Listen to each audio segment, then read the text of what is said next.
ফজরের নামাজ না পড়ে তোমরা যারা ঘুমাও, আমারে মাফ কইরো, আমি তোমাদের একটা শক্ত কথা বলি বাপ, যাদের কপালে ফজরের নামাজের সেজদা নাই, তোমরা সব বাবারা ভাইরা রাস্তার কুত্তার লগে তোমারে মিলাইয়া দেখো, কুত্তার লগে তোমার কোনো পার্থক্য আছে কিনা। সোজা কথা,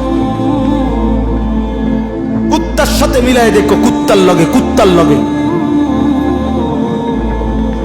ওই জানোয়ার শুধু ঘুমায়, ওই জানোয়ার পেশাব পায়খানা করে, ওই জানোয়ার খাবার খায়, ওই জানোয়ার যৌবনের যৌন চাহিদা পূরণ করে।